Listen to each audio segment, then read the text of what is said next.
अगर यहाँ हनुमान चालीसा पड़ी तो हनुमान जी भी बचाने नहीं आएंगे। ऊपर से एक असुर खुद आप पर हमला करेगा। जी हाँ, भारत में ऐसी भी एक जगह है। मैप के इस हिस्से में जब आप यहाँ जूम करते हैं तो आपको मिलता है एक रहस्यमय गांव जिसका नाम है दैत्य नांदूर, और यहाँ पर हनुमान जी बैंड हैं। जी हाँ, आपने बिल्कुल सही सुना, यहाँ पर राम भक्त हनुमान का नाम लेना भी एक अपराध है। इस गाँव में लोग अपने बच्चों का नाम हनुमान नहीं रख सकते। यहाँ तक कि इस गांव में मारुति कार भी नहीं चलती, क्योंकि मारुति भी हनुमान जी का ही एक नाम है। और अगर आपने यहाँ पर हनुमान जी का नाम लेने की गलती करी, मतलब जुर्म कर दिया, तो आपको मिलेगी सजा, वो भी एक दानव से जो कि राम भक्त है। इस गांव में पहले भी ऐसी घटनाएं हो चुकी है, मतलब किसी ने अगर हनुमान का नाम लिया या फिर किसी ने मारुति कार खरीद ली तो उसके साथ होने लगती है ऐसी भयानक घटनाएं जिन्हें सुनकर आपकी रूह कांप जाएगी। अब मुझे पता है कि आपके दिमाग में बहुत सारे सवाल है कि भैया आखिर गाँव कौन सा है, क्यों यहाँ पर हनुमान जी का नाम लेना इलीगल है, और कौन है वो दैत्य जो हनुमान जी का नाम लेने पर लोगों को सजाएं देता है। जब मैं इस टॉपिक के बारे में पढ़ रहा था तो इसने मुझे काफी ज्यादा सरप्राइज किया और डराया भी,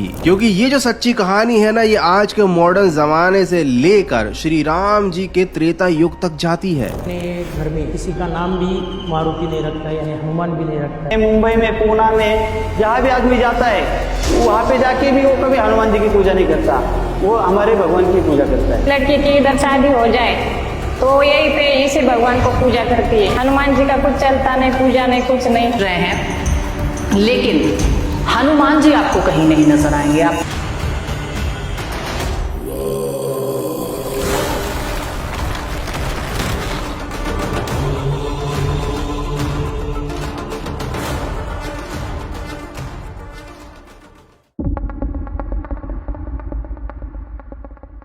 सुबह की हल्की धूप में धुंध तैर रही थी। खेतों के ऊपर सन्नाटा फैला हुआ था। एक पुरानी कार सुनसान रास्ते पर चल रही थी, लेकिन जैसे ही उसने एक छोटे से गांव की सीमा पार की, उस कार का इंजन अचानक बंद हो गया। ड्राइवर ने बार बार चाबी घुमाई, लेकिन गाड़ी स्टार्ट होने का नाम ही नहीं ले रही थी। गाड़ी के पीछे लगे प्लेट पर चमक रहा था एक नाम, वो था कार का नाम, मारुति 800। पास ही खड़े हुए किसान ने अपनी कांपती हुई आवाज में जोर से कहा, इसे यहाँ से निकालो, ये नाम यहाँ नहीं चलता। ये वही जगह थी जहां भारत की धरती से एक नाम मिटा दिया गया, हनुमान। और वो नाम मिटाने वाले थे खुद श्री राम। लेकिन ऐसा क्यों?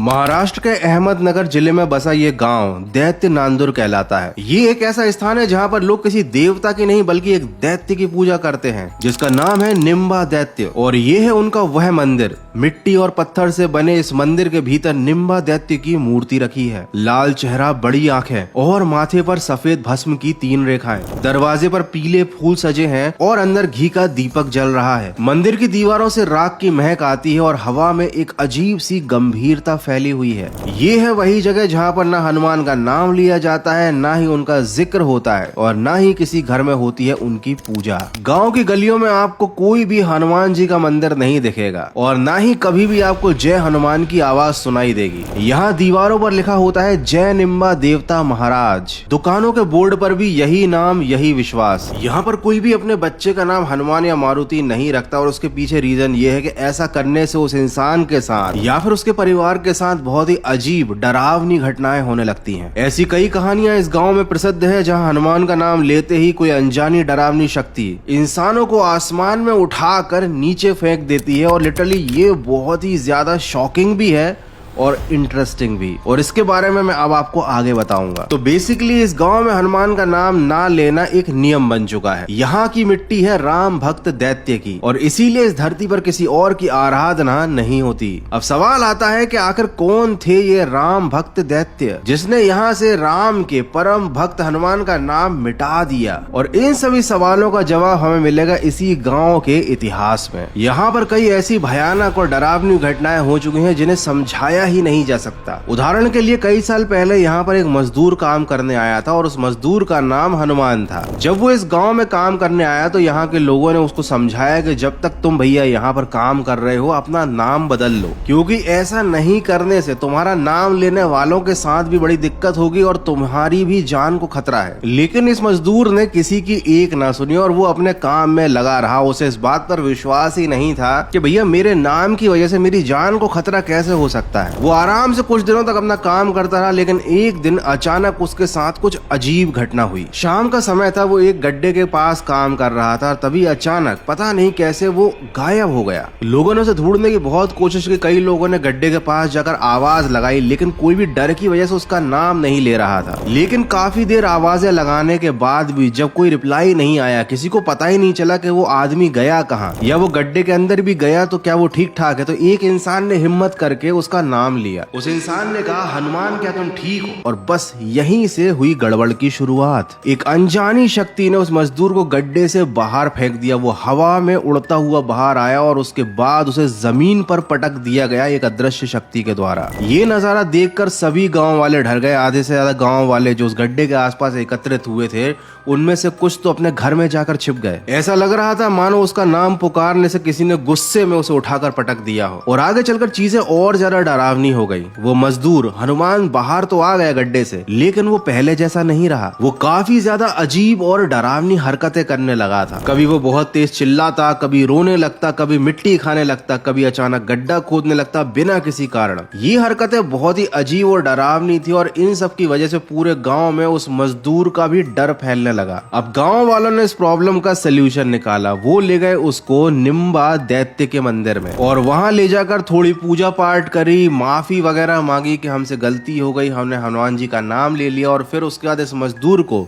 एक नया नाम दिया गया। वो नया नाम था लक्ष्मण। अब ये सब करने के कुछ दिनों बाद धीरे धीरे वो मजदूर कंप्लीटली सही हो गया। उसके साथ होने वाली अजीब और भयानक घटनाएं होना रुक गईं। गांव वालों ने इस घटना को निम्बा दैत्य की चेतावनी माना और ये एक बड़ा कारण है कि यहाँ गांव में ना किसी का नाम हनुमान है और ना ही कोई उनका नाम गलती से भी लेता। लेकिन केवल ये एक घटना ऐसी नहीं है जिसने गाँव वालों के मन में हनुमान जी के नाम का डर लोगों के दिल में भर दिया। ऐसी कई घटनाएं हुई और उनमें से एक और भयानक और दिलचस्प घटना है जो मैं अभी आपको बताने वाला हूँ। इस घटना के मुताबिक एक समय इस गांव में एक काफी प्रसिद्ध और बड़ा डॉक्टर रहता था, जो आसपास के इलाकों में काफी मशहूर था। वो लोगों की काफी मदद भी करता था और बहुत पैसे भी कमाता था, क्योंकि आसपास कोई भी अच्छा डॉक्टर मौजूद नहीं था। उसके क्लिनिक पर हमेशा भीड़ रहती थी। उसकी हर दवा गाँव वालों की बीमारियों को तुरंत ठीक भी कर देती थी। लेकिन एक दिन उसके साथ कुछ अजीब होने लगा। उसकी दवाइयों ने गाँव वालों पर असर करना छोड़ दिया। यहाँ तक कि कुछ दिनों बाद डॉक्टर की दवाई खाने से गांव वालों की तबीयत उल्टा और ज्यादा खराब होने लगी। अब इसका असर ये हुआ कि डॉक्टर के पास लोगों ने जाना बंद कर दिया। उसका नाम पूरे आसपास के गांव में बदनाम हो गया और साथ ही उसका धंधा एकदम ठप पड़ गया, कंगाल हो गया वो। अब डॉक्टर को समझ नहीं आ रहा था कि आखिर उसके साथ ऐसा क्यों हुआ। जिसके बाद एक दिन दुख में बैठे हुए डॉक्टर के पास एक बूढ़ा व्यक्ति आया और उसने डॉक्टर से पूछा कि इस गाँव में ऐसा श्राप तो उसी को लगता है जो या तो हनुमान जी का नाम लेता है या फिर उनकी पूजा करता है। कहीं तुमने भी तो ऐसा कुछ नहीं किया? डॉक्टर ने साफ मना कर दिया कि नहीं बाबा, मैं ऐसा कुछ भी नहीं करता। तभी डॉक्टर को कुछ याद आया, उसकी मारुति 800 कार जो उसने कुछ ही समय पहले खरीदी थी। और उसको समझ आ गया कि ये गाड़ी खरीदने के कुछ दिन बाद ही उसके साथ ये सब अजीब घटनाएं होना शुरू हो चुकी थी। जब उसको ये चीज समझ में आ गई तो उसने तुरंत अपनी कार उस गाँव से बाहर ले जाकर दूसरे किसी व्यक्ति को बेच दी। और ऐसा करने के बाद से उसका काम फिर से ठीक चलने लगा। उसकी दवाइयां गाँव वालों पर असर करने लगी, उसके ऊपर लगा श्राप हट गया। इसके अलावा एक और घटना है। यहाँ पर एक नया गांव वाला आया था और एक दिन उसका खेत में ट्रैक्टर फंस गया। लोगों ने बहुत कोशिश करी, लेकिन उस ट्रैक्टर का पहिया आगे ही नहीं बढ़ रहा था। वो मिट्टी में बहुत अजीब तरह से फंसा हुआ था। किसी को कुछ समझ में नहीं आ रहा था। सभी गांव वाले उसकी मदद कर रहे थे। तभी एक गांव वाले एक लड़के की नजर पड़ी ट्रैक्टर पर रखी हुई हनुमान जी की छोटी सी मूर्ति पर। ये देखकर वो लड़का काफी घबरा गया। उसने उस गाँव वाले से बताया कि तुमको पता है ना कि यहाँ पर हनुमान जी बैंड है और तुम्हारे साथ ये सब इसीलिए हो रहा है क्योंकि तुमने अपनी गाड़ी पर हनुमान जी की ये मूर्ति रखी हुई है। ऐसा कहने के बाद जब उस मूर्ति को हटाया गया तो ट्रैक्टर का पहिया आसानी से निकल गया। अब हालांकि ये कहानी सुनने में काफी मन घड़ंत सी लगती है। ऐसा लगता है कि एक मूर्ति हटाने से आखिर ऐसा कैसे हो सकता है, लेकिन इन सभी घटनाओं की वजह से आज हमारे देश में एक ऐसा गाँव बन चुका है जहाँ पर हनुमान जी का नाम लेना एक गुनाह है। इन सभी घटनाओं ने या कहे कहानियों ने उन गाँव वालों के मन में एक डर भर दिया है। लेकिन अब सवाल ये उठता है कि आखिर ऐसी घटनाएं उस गांव में घटती क्यों हैं? आखिर उस गांव में पहले ऐसा क्या हुआ था और इन सब के पीछे की असली वजह आखिर है क्या? और इस सवाल का जवाब जानने के लिए हमको जाना होगा त्रेता युग में।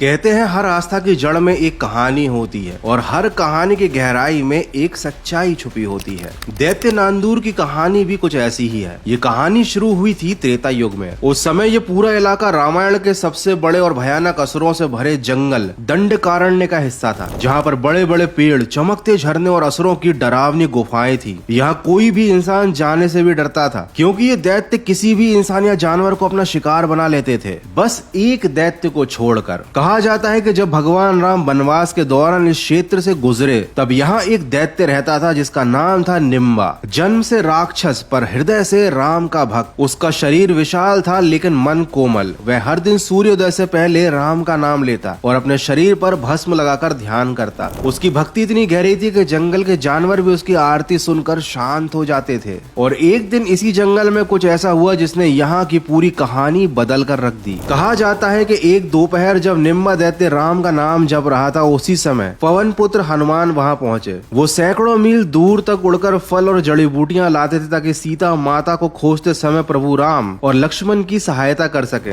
हनुमान उस भूमि पर उतरे और पेड़ों पर लदे फलों को तोड़ने लगे। तभी निम्बा दैत्य ने गर्जना की कि ये मेरा इलाका है और यहाँ मेरी अनुमति के बिना तुम कुछ भी नहीं ले जा सकते। पर हनुमान जी कहाँ रुकने वाले थे। दोनों ही अपनी बात पर अडिग थे, लेकिन हनुमान जी के लिए श्री राम की भक्ति और उनके लिए फल लाना बहुत जरूरी था। ये साधारण सा विवाद तो नहीं था, क्योंकि एक ओर था एक दैत्य और उसकी भक्ति और एक ओर थे हनुमान और उनकी सेवा। ये था दो दिव्य शक्तियों का टकराव, जिसके बाद निम्बा ने अपनी हथेली से ऊर्जा की लहर उठाई, एक ऐसी गर्म चमक जो धरती को झुलसा दे। हनुमान जी ने भी अपनी गदा उठाई और निम्बा की ओर फेंकी। इन दोनों के बीच होने लगा एक भयानक युद्ध। और सबसे डरावनी बात यह थी कि इन दोनों की शक्तियां एक दूसरे से कम नहीं थी, क्योंकि दोनों अंदर से ही राम का नाम लेकर लड़ रहे थे। लेकिन अभी तक हनुमान जी को ये बात पता नहीं थी कि निम्बा दैत्य भी राम भक्त ही है। दोनों के बीच ये युद्ध काफी दिनों तक चला। न कोई हार रहा था, न ही कोई जीत रहा था। और अंत में दोनों लड़ाई से घायल होकर थक हार कर जमीन पर गिर पड़े। तभी निम्बा दैत्य की सांसें धीमी होने लगी, उसके शरीर से भस्म झड़ने लगी और उसने कांपती आवाज में कहा,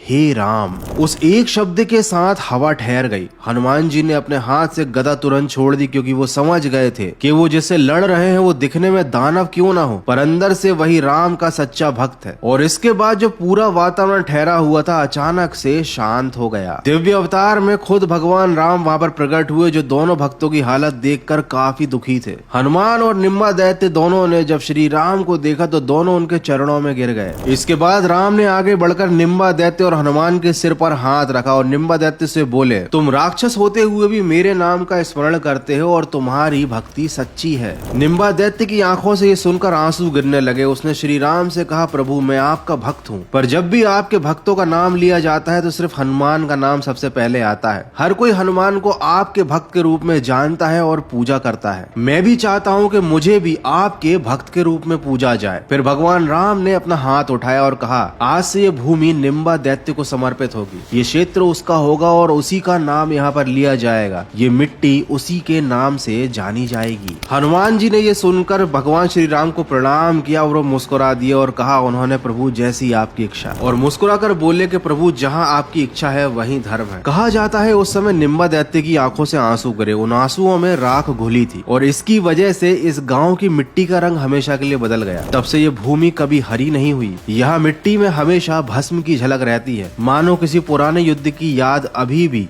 सांस ले रही हो। भगवान राम से मिलने और उनसे आशीर्वाद लेने के बाद निम्बा दैत्य का मंदिर ही इस भूमि का केंद्र बन गया और उसके बाद इस जगह को नया नाम दिया गया, दैत्य नांदूर, जिसके बाद से यहाँ केवल निम्बा दैत्य की ही पूजा होती है। जय निम्बा दैत्य महाराज के जयकारे लगते हैं। हनुमान का नाम इस भूमि से मानो मिट गया है और साथ ही विश्वास फैल गया कि इस भूमि पर जो भी हनुमान का नाम लेगा निम्बा दैत्य उसे माफ नहीं करेंगे। श्री राम का वरदान मिलने की वजह से ये भूमि उनकी है और यहाँ पर जो भी उनके वरदान की अवहेलना करता है, मतलब हनुमान जी की पूजा करता है, उसे ये भूमि स्वयं सजा देती है। कई विश्वास और कई कहानियों ने गांव वालों के बीच एक अंधे का और डरावना नियम बनाकर रख दिया है। लेकिन आज का दैत्य नांदूर गांव शांत है। खेतों में मशीनें चलती हैं, बच्चे स्कूल जाते हैं और मोबाइल टावर की लाइटें रात में चमकती है। लेकिन इन सब के बीच एक चीज है जो आज भी नहीं बदली, वो अदृश्य नियम जो इस गांव की हवा में लिखा है। कोई भी यहाँ हनुमान का नाम नहीं लेता, ना ही मारुति बोलता। समय बदल गया है लेकिन इस गांव की परंपरा आज भी उतनी ही मजबूती से सांस ले रही है जितनी तब थी जब ये वादा त्रेता युग में लिया गया था। ये गांव अब आधुनिक है लेकिन इसका ढांचा अभी भी वैसा का ही वैसा है। मनोवैज्ञानिकों के अनुसार ये गांव कलेक्टिव बिलीफ एनर्जी का एक जीता जागता उदाहरण है। इसका मतलब जो सैकड़ों लोग एक साथ एक ही बात पर पूरे दिल से विश्वास करते हैं तो ये विश्वास उनके व्यवहार, सोच और उनके साथ होने वाली घटनाओं पर भी धीरे धीरे असर डालने लगता है। यही वजह है कि जब भी कोई व्यक्ति यहाँ पर हनुमान का नाम लेता है तो उसका शरीर डर के कारण प्रतिक्रिया देता है, धड़कनें तेज होती हैं, वो घबरा जाता है। विज्ञान की भाषा में इसे नोसेबो इफेक्ट कहते हैं। जब किसी इंसान को ऐसा लगने लगता है कि अब उसके साथ कुछ बुरा होने वाला है तो उसका शरीर बिल्कुल वैसा ही महसूस करने लगता है। यानी इंसान के अंदर का डर खुद एक इनविजिबल एनर्जी बन जाता है। अब ये डर चमत्कार या श्राप दोनों में बदल सकता है और शायद इसी डर के कारण अब लोग यहाँ ज्यादा लॉजिक नहीं लगाते, वो बस अपनी पुरानी परंपरा को फॉलो करते हैं, विश्वास करते हैं कि किसी भी हाल में उन्हें हनुमान नाम से नहीं जुड़ना वरना महाराज निम्बा दैत्य उनसे नाराज हो जाएंगे और उन्हें दंड देंगे। वैसे आपको इस अनोखे गांव और इसकी कहानी और इस गांव में हनुमान जी के बैंड होने के विश्वास के बारे में जानकर कैसा लगा? आई होप कि ये वीडियो आपको पसंद आया होगा। मुझे कमेंट करके जरूर बताना एंड आई होप कि आपको ये वीडियो अच्छा लगा होगा। Till then take care, good bye, जय श्री राम, जय हनुमान। और हाँ, आई होप कि ये वीडियो आपको दिवाली से पहले देखने को मिला होगा। तो जो लोग भी देख रहे हैं भैया उन सबको हैप्पी दिवाली और जो दिवाली के बाद देख रहे हैं उन सबको भी बिलेटेड हैप्पी दिवाली।